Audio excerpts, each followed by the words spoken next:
देशामध्ये सायबर गुन्हे हे मोठ्या प्रमाणात घडत आहेत आणि यामध्ये वयोगट जर पाहिलं तर 40 ते 60च्या दरम्यान हे जे लोक आहेत म्हणजेच ज्येष्ठ लोक यांना हे लोक मुख्य टार्गेट करतात. कारण एखादा OTP त्यांना पाठवला आणि त्यानंतर की आम्ही बँकेमधून बोलतोय आणि तुमचं असं असं बँकेचं काम आहे आणि तुम्ही आम्हाला हा OTP पाठवा आणि तुम्ही OTP पाठवल्याच्या नंतर मात्र एका मिनिटात तुमचं संपूर्ण अकाउंट जे आहे ते रिकामं झालेलं आपल्याला पाहायला मिळते. आता याच्यावरतीच पोलिसांची आता करडी नजर राहणार आहे आणि आपण जर पाहिलं तर ऑपरेशन म्यूल हंटच्या माध्यमातून सायबर गुन्हेगारांना आर्थिक रसद पुरवणाऱ्या या म्यूल खात्यावरती मोठी कारवाई सुरू झालेली आहे. ऑनलाईन फसवणुकीच्या या वाढत्या घटनेच्या पार्श्वभूमीवर पुणे पोलीस आणि पुणे शहर पोलिसांनी महाराष्ट्र सायबर समन्वय ऑपरेशन म्यूल हंट ही विशेष मोहीम हाती घेतलेली आहे आणि या मोहिमेअंतर्गत 132 म्यूल खाते यांच्या विरुद्ध गुन्हे देखील दाखल करण्यात आले असून 152 आरोपी यामध्ये अटक करण्यात आलेली आहे. सायबर गुन्हेगारी फसवणुकीमध्ये मिळालेला हा थेट पैसा स्वतःच्या खात्यावर न ठेवता तो इतरांच्या खात्यावरती ठेवून वापरला जातो. ही खाती म्हणजे म्यूल अकाउंट्स. या खात्याच्या माध्यमातून कोट्यवधी रुपयाची दररोज देवाणघेवाण होती.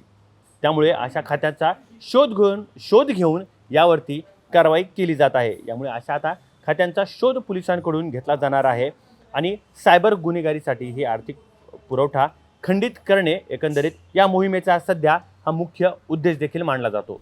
एकंदरीत पोलिसांच्या माहितीनुसार समन्वय पोर्टलद्वारे या इतर राज्याकडून आलेल्या 1705 नोटिसावर सध्या ही कारवाई सुरू आहे. तर पुणे शहरात आणि इतर राज्यात म्यूल खातेधारकांना म्हणजेच 2099 नोटीस देखील पाठवण्यात आलेले आहेत. एकंदरीत जेवढे हे जे खाते आहेत त्यांना आणि या तपासादरम्यान असेल मुंबई असेल पुणे असेल किंवा नवी मुंबई छत्रपती संभाजीनगरसह या विविध राज्यामध्ये आरोपींना अटक करण्यात आली असून या प्रकरणामध्ये दोषपत्र देखील दाखल करून न्यायालयामध्ये या आरोपींना देखील समोर आणलं होतं आणि यांच्यावर दोषपत्र देखील दाखल केलेली आहेत.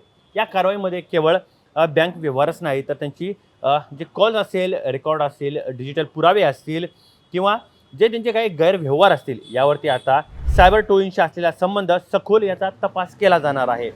त्यामुळे थोड्या पैशाच्या किंवा कमिशनच्या आमिषाला देखील कोणी बळी पडू नये कारण अशा देखील आरोपींना गुन्हेगार देखील करण्यात येईल असं देखील सांगण्यात आलेलं आहे. आणि यामध्ये जर बँक खाते असेल ATM कार्ड OTP किंवा चेकबुक सिम कार्ड व इतर आर्थिक माहिती जर दुसऱ्याला कोणी पुरवली तर त्याला सहारोपी देखील करण्यात येईल अशी देखील माहिती पोलिसांच्या वतीने देण्यात आलेली आहे.